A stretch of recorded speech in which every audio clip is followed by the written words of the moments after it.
Hi children, good evening. So 14 A bit and B bit అడిగారమ్మా. అది skip చేశాను మధ్యలో, కరెక్టే మర్చిపోయాను. సో ఆ 14th ఒకసారి చూద్దాం. 14th A బిట్ సర్కిల్స్లోంచి వస్తుంది మనకి.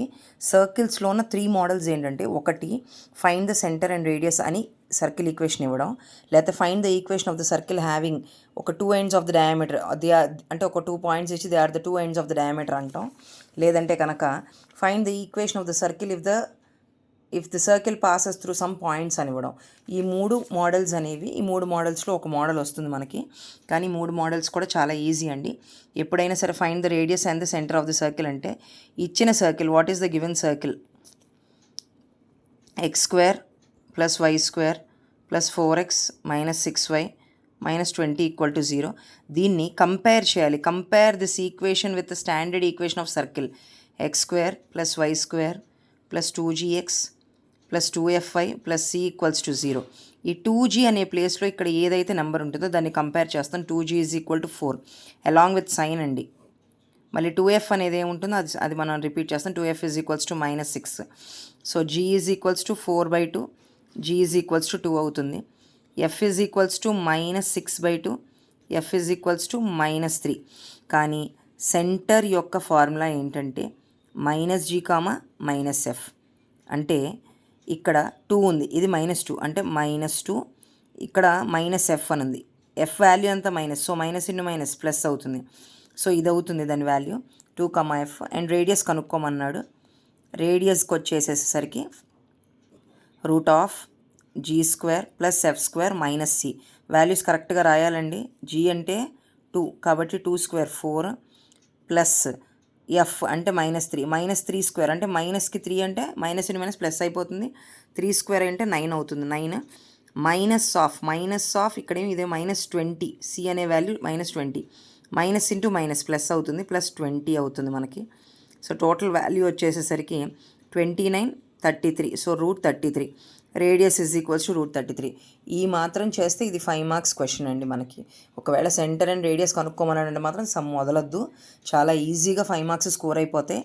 ఇచ్చిన ఈక్వేషన్ కింద స్టాండర్డ్ ఈక్వేషన్ రాసి 2g ప్లేస్లో ఏం నెంబర్ వచ్చింది, 2f ప్లేస్లో ఏ నెంబర్ వచ్చింది, అవి రెండు కంపేర్ చేసి gf వాల్యూస్ రాయడం, సెంటర్ రాయడం, రేడియస్ ఫార్ములా రాయడం, రేడియస్ దాంట్లో g value, f value, c value substitute చేస్తే ఆన్సర్ వచ్చేస్తుంది. Next, find the equation of the circle having 1, 2 and 2, -5 as 2 ends of the diameter. అంటే ఒక సర్కిల్ ఉందండి, సర్కిల్కి డయామీటర్ ఎండ్స్ అంటే ఈ సపోజ్ ఇది డయామీటర్ అనుకోండి, దీని ఎండ్స్ ఇక్కడ దీని పాయింట్స్ ఇచ్చాడు.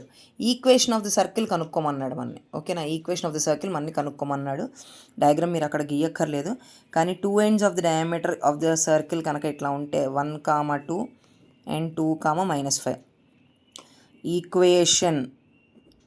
Equation of the circle having diameters అని మనకి ఏంటంటే x - x1 into x - x2 plus y - y1 into y - y2 = 0. So ఈ రెండిట్లో ఇక్కడ దీన్ని x1, దీన్ని y1, ఇది x2, ఇది y2 సబ్స్టిట్యూట్ చేసేస్తే x - 1 into x - 2 plus y - 2 into y. ఇక్కడ చూడండి y2కి మైనస్ ఉంది, -(−) ప్లస్. జాగ్రత్తగా సైన్స్ మాత్రం చూసుకోండి. Binomial multiplication x² -2x -1x plus 2 plus y² plus 5y -2y -10 = 0. జాగ్రత్తగా ఆర్డర్లో రాసుకుంటే x² plus y² -2x plus -1x అంటే రెండు సేమ్ కాబట్టి -3x plus 5x -2x plus 3y plus 5y -2y. Next +2 -10 -8 = 0. This is the required equation of the circle. So ఈ రెండు topics మాత్రం చాలా ఈజీగా మనం అనేది స్కోర్ చేసేసుకోవచ్చు. థర్డ్ బిట్ కూడా మనకి ఏమంత కష్టం ఏం కాదు. Find the equation of the circle passing through 0, 2, 0 and 0, 3 అంటాము. సో ఇక్కడ ఏం చేస్తామంటే, given that standard equation of the circle అది రాస్తామండి మనం. Standard equation of circle is equals to x² plus y² plus 2gx plus 2fy plus c = 0.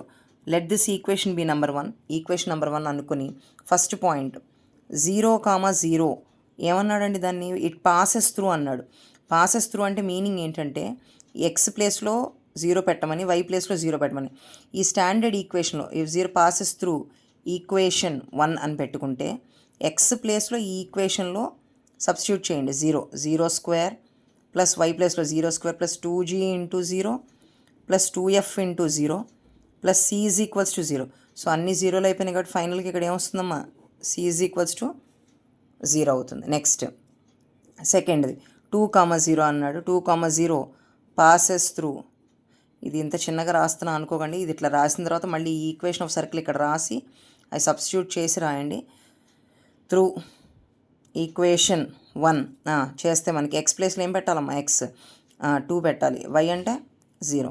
So 2 square 4 plus 0 square plus 2 into g into 2 plus 2 into f into 0 plus c is equals to 0. So 4 plus 4g, ఇది లేదు కాబట్టి 2 into 2 4g, 0 into anything 0 కాబట్టి C value already 0 ఉంది కాబట్టి equal to 0 అంటాం.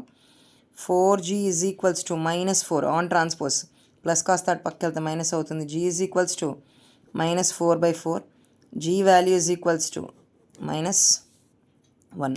Next 0,3. Next one, it passes through equation 1.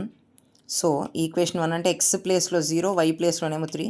So X ప్లేస్లో 0 అంటే 0 plus y square అంటే 9 plus 2g into 0 plus 2f into 3 plus c is equals to 0. Now 9 plus 0 అయిపోయింది కాబట్టి 3 2 6f, C value already 0నే కాబట్టి equals to 0. 6f is equals to -9, f is equals to -9/6. 3 టేబుల్లో 3 times 2 times. So f value అంతా -3/2. 3 values వచ్చేస్తాయి మనకి ఇట్లాగా.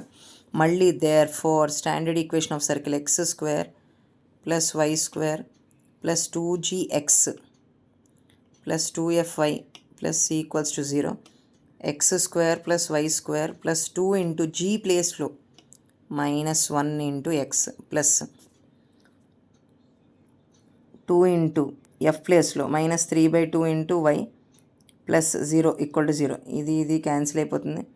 So x square plus y square -2x, ఈ మైనస్ ముందుకు వస్తుంది, -2x -3y is equals to 0 is the required equation of the circle.